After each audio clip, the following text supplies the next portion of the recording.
సుప్రీంకోర్టులో ఒకే రోజు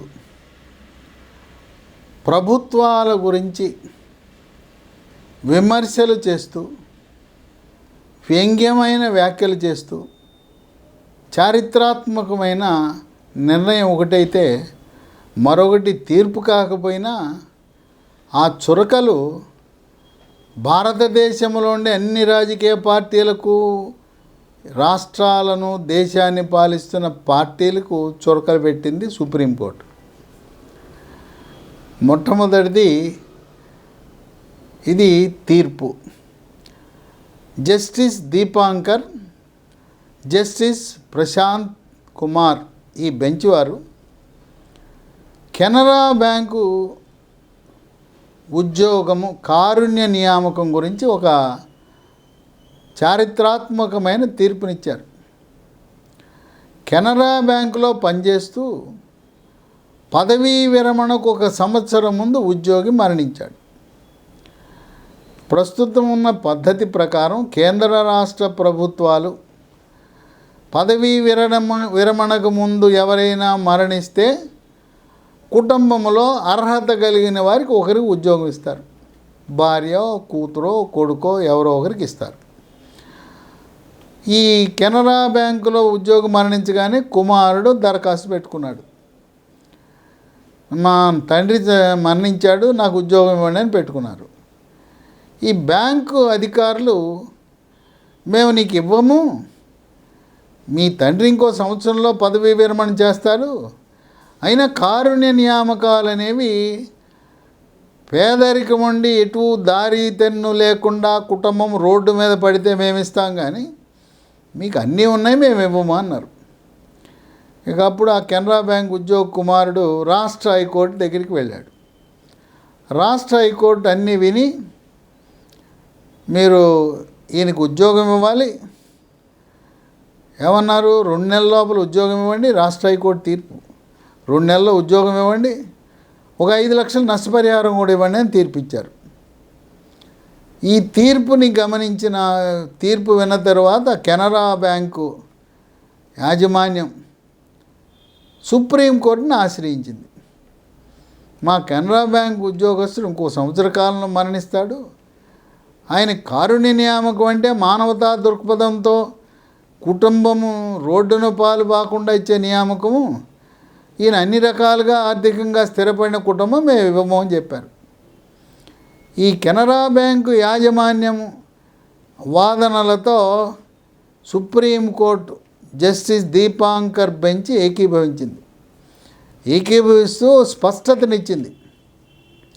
దేశంలో రాష్ట్రాలు కానీ, కేంద్ర ప్రభుత్వం కానీ, కేంద్ర రాష్ట్ర ప్రభుత్వాల అధీనంలో ఉండే స్వయం ప్రతిపత్తి గల సంస్థలు ఎవరైనా మరణిస్తే ఆ కుటుంబము దారిద్ర్య రేఖకు దిగువన ఉంటే వాళ్ళకి మాత్రమే కారుణ్య నియామకాలు వర్తిస్తాయి. వాళ్ళకి భవనాలు ఉన్నాయి, కార్లు ఉన్నాయి, ఆస్తులు ఉన్నాయి, అద్దెలు వస్తాయి, అనేక రకమైన స్థిరాస్తులు, చరాస్తులు ఉన్న వారికి కారుణ్య నియామకాలు అనేది రాజ్యాంగబద్ధంగా చెల్లదు అని చెప్పి తీర్పునిచ్చారు. ఇక మీదట రాష్ట్ర కేంద్ర ప్రభుత్వాలు ఒక ఉద్యోగి మరణించినంత మాత్రాన ఆ కుటుంబంలో ఎవరికి ఉద్యోగం ఇవ్వవలసిన అవసరం ఏమాత్రము లేదు అని స్పష్టత ఇచ్చింది.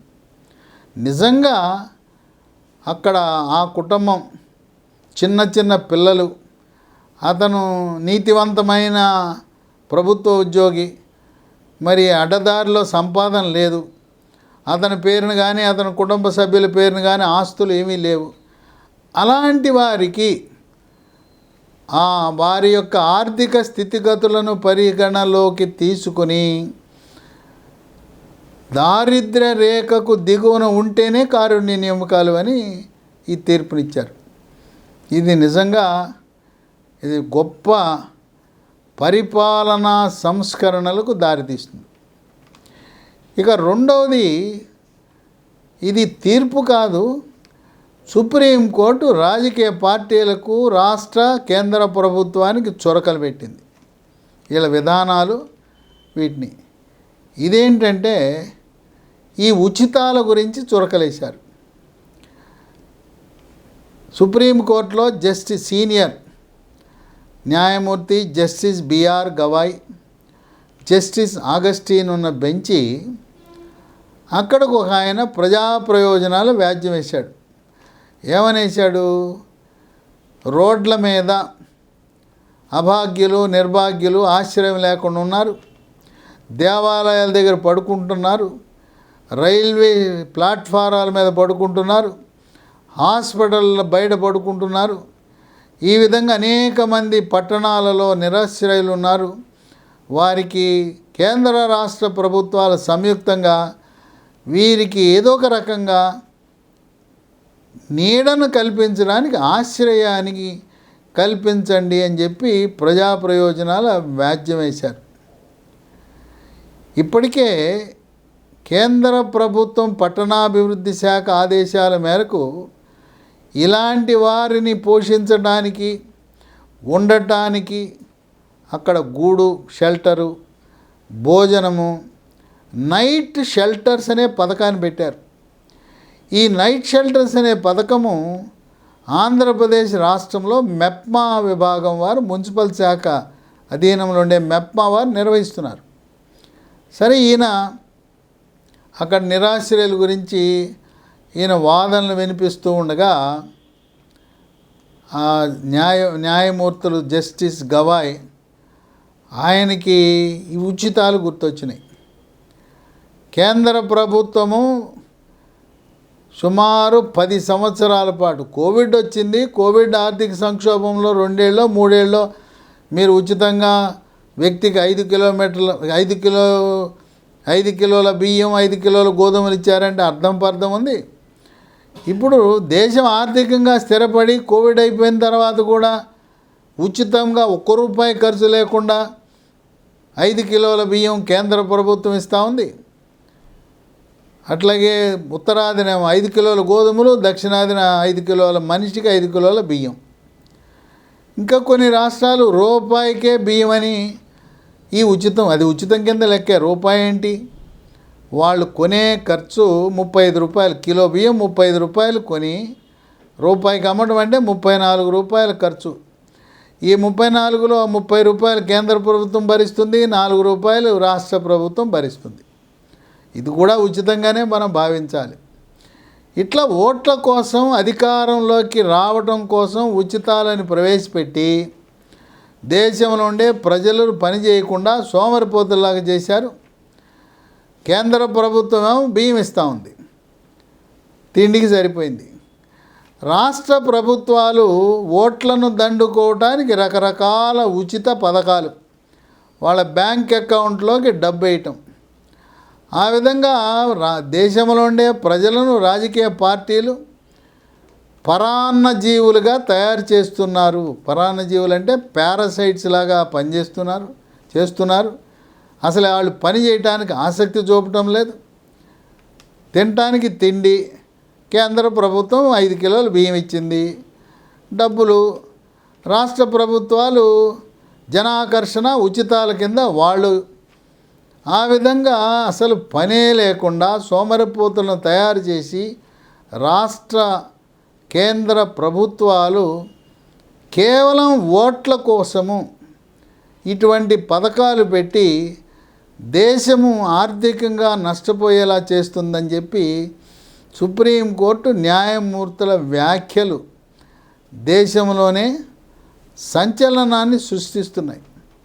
మరి ప్రధానమంత్రి మోదీ ఆయన 2029 వరకు నేను గోధుమలు 5 కేజీలు, బియ్యం 5 కేజీలు ఉచితంగా ప్రతి నెల ఇస్తానని ప్రకటించారు. మరి ఈ సుప్రీంకోర్టు వ్యాఖ్యల తర్వాత ఏమైనా కేంద్ర ప్రభుత్వము పునరాలోచన చేసి ఉచితముగా ఆహార ధాన్యాల సరఫరాలో ఏమైనా పునరాలోచన చేస్తుందా అని మనం చూడాలి. ఇక రాష్ట్ర ప్రభుత్వాలు అయితే వాళ్ళు హామీలు ఇచ్చారు, వాళ్ళు వెనక్కి తగ్గరు. ఇప్పుడు ఆంధ్ర, తెలంగాణ, తెలుగు రాష్ట్రాల పరిస్థితి చూస్తే ఇక్కడ వ్యవసాయం చేయాలన్నా, భవన నిర్మాణం చేయాలన్నా ఆంధ్ర, తెలంగాణలో మనుషులే లేరు. ఎక్కడి నుంచి రావాల్సి వస్తుంది? ఒరిస్సా, పశ్చిమ బెంగాల్, జార్ఖండ్, ఉత్తరప్రదేశ్, బీహార్. చంద్రబాబు నాయుడు రాబోయే 3 సంవత్సరాలలో అమరావతిలో 62,000 కోట్లు ఖర్చు పెట్టి భవనాలు, అక్కడ మౌలిక సదుపాయాలు, రోడ్లు, డ్రైన్లు, మంచినీరు, అది టనెల్స్ ద్వారా కేబుల్స్, విద్యుత్ తీగలు అన్నీ చేస్తున్నారు. దీనికి ఉత్తరాది నుంచి రావాల్సిందే, ఆంధ్ర తెలంగాణ నుంచి లేదు. గతంలో శ్రీకాకుళము, మహబూబ్ నగర్ జిల్లాల నుంచి శ్రామిక వర్గం వచ్చేవారు. ఇప్పుడు అక్కడ కూడా రావటం లేదు. కనుక వ్యవసాయానికి, భవన నిర్మాణానికి, పారిశ్రామిక అవసరాలకు కూడా ఇప్పుడు అమరావతిలో ఈ నిర్మాణ సంస్థలు, ప్రముఖ నిర్మాణ సంస్థలన్నీ తాత్కాలిక వసతిని కల్పించి ఉత్తరాది నుంచి లక్షల మంది ఆ వలస కూలీని తీసుకొచ్చి ఇక్కడ పనులు నిర్వహిస్తున్నారు. ఇక ఆతిథ్య రంగం, హోటల్ రంగం, హైదరాబాద్ చూసినా, విజయవాడ చూసినా, రాజమండ్రి చూసినా, తిరుపతి చూసినా, విశాఖపట్నం చూసినా ఎవరంటే అక్కడ తెలుగు వాళ్ళు ఎవరు లేరు. హోటల్లో వంట చేసేవాళ్ళు, రూముల్లో సేవ చేసేవాళ్ళు అంతా ఈ ఆతిథ్య రంగం హోటల్లో ఎవరంటే మనకు కనపడేది ఒరిస్సా, పశ్చిమ బెంగాల్ వాళ్ళు. ఈ 2 రాష్ట్రాల వాళ్ళు హోటళ్లలో పనిచేయడానికి ఆసక్తి చూపిస్తున్నారు. వాళ్ళకి అకామిడేషన్ ఇస్తే చక్కగా పనిచేస్తున్నారు. కనుక తెలుగు రాష్ట్రాల్లో అన్నీ ఉన్నాయి. అన్నం పెడుతున్నారు మోడీ, డబ్బులు వేస్తున్నారు రాష్ట్ర ప్రభుత్వం. ఇంకా పనిచేయాల్సిన అవసరమే ఉందని చెప్పి పనిచేసే పరిస్థితి లేదు. ఇక పాడి పరిశ్రమ, ఆంధ్ర తెలంగాణ రాష్ట్రంలో డైరీలు పెట్టుకున్నారు. 10 నుంచి 100, 500 గేదెలు, ఆవులు పెట్టుకున్నారు. ఇప్పుడు వీటి పోషణ ఎవరు చేస్తున్నారు? ఆంధ్ర తెలంగాణ వాసులు కాదు. ఉత్తరప్రదేశ్ నుంచి యాదవులు వచ్చి ఆంధ్ర తెలంగాణ ప్రాంతంలో ఉండే ఈ డైరీలు, అంటే ఈ గేదెలు, ఆవులను పెంపకం, పాలు తీయటం, పోషణ వాళ్ళు చేస్తున్నారు. స్థానికులు ఎవరు ఆసక్తి చూపించటంలా. అట్లాగే పౌల్ట్రీ, ఈ పౌల్ట్రీలో కూడా స్థానికులు ఎవ్వరు ముందుకు రావటంలా. అంతా ఉత్తరాది నుంచి రావాల్సిందే. ఇక రాబోయే కాలం ఏం జరగబోతూ ఉంది? ఉత్తరాది నుంచి వచ్చిన ఒరిస్సా, బెంగాల్, జార్ఖండ్, ఉత్తరప్రదేశ్, బీహార్ వాళ్ళు ఇక్కడ స్థిరపడి వాళ్ళు స్థానికత పొంది ఇక వాళ్ళు శాశ్వతంగా ఇక్కడ ఉండిపోతారు. ఈ తరం వాళ్ళు అక్కడికి వెళ్ళొచ్చు, కానీ వాళ్ళ పిల్లలు ఇక్కడే చదువుకుంటారు, ఈ భాష వస్తుంది, భాష నేర్చుకుంటారు, ఇక్కడే స్థానికులు అవుతారు. వీళ్ళ కోసం, ఈ వలస కార్మికుల కోసం ఎక్కడైతే తాత్కాలికంగా వారికి వసతి కల్పించారో ఆ సమీపంలో స్కూళ్లను కూడా ప్రారంభించమని కేంద్ర రాష్ట్ర ప్రభుత్వాలు ఆదేశాలు ఇచ్చాయి. కనుక మనకు రాబోయే కాలంలో తెలుగు రాష్ట్రాలలో పనిచేసేవారు అనేవాళ్ళు దొరకరు. ఆ ఉత్తరాది నుంచి వలస వచ్చిన వారే ఆంధ్రప్రదేశ్ రాష్ట్రంలో వ్యవసాయం చేయాలన్నా, భవన నిర్మాణం చేయాలన్నా, హోటల్లో పనిచేయాలన్నా, పశువులను పోషణ చేయాలన్నా, పౌల్ట్రీ నిర్వహించవలసిన వాళ్ళే దిక్కని వాపోతున్నారు ఆర్థిక రంగ నిపుణులు, ప్రజాస్వామ్య వాదులు, విశ్లేషకులు.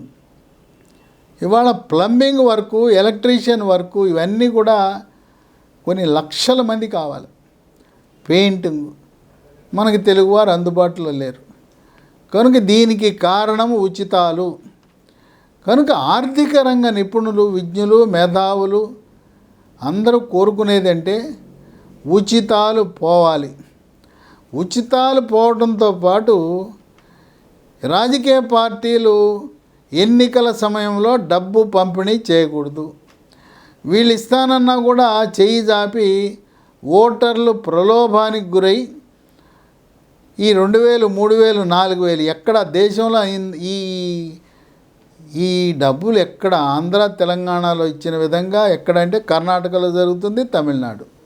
దేశంలో 4 రాష్ట్రాల్లోనే ఈ యొక్క ప్రలోభాలు, ఉచితాలు ఓటుకి 5,000 వరకు కూడా ఇచ్చిన సంఘటనలు ఉన్నాయి. కర్ణాటక, తమిళనాడు, ఆంధ్ర, తెలంగాణ 4 రాష్ట్రాలు. కనుక ఇటువంటి ఈ ఆచార వ్యవహారం, ఈ డబ్బు పంపిణీ, ఉచితాలు పోతే తప్పనిచ్చి మన వికసిత భారత్, వికసిత ఆంధ్రప్రదేశ్, వికసిత తెలంగాణ, స్వర్ణాంధ్ర, బంగారు తెలంగాణ లాంటివి సాధించాలంటే ఈ దిశగా రాజకీయ పార్టీలు ఒక నిర్ణయం తీసుకోవటమా, లేదు ఉభయ సభలు పార్లమెంట్లో చట్టం చేయటమా, లేదు ఇప్పుడు సుప్రీంకోర్టు న్యాయమూర్తులు కేవలం చురకలు వేశారు, వ్యాఖ్యలు చేశారు. ఇది తీర్పు కాదు. ఎవరైనా ప్రజా ప్రయోజనాలు వ్యాజ్యం వేసి దానిపై రాజ్యాంగ ధర్మాసనం కూర్చొని తీర్పిచ్చే వరకు మరి వాళ్ళ మనుగడ కోసం రాజకీయ పార్టీలు ఇలా ఉచితాలు కొనసాగిస్తూనే ఉంటారు. పన్నులు కట్టేవాడి డబ్బుతో సోమరిపోతుల్ని పెంచి పోషిస్తున్నామని ఆర్థిక రంగ నిపుణులు వాపోతున్నారు.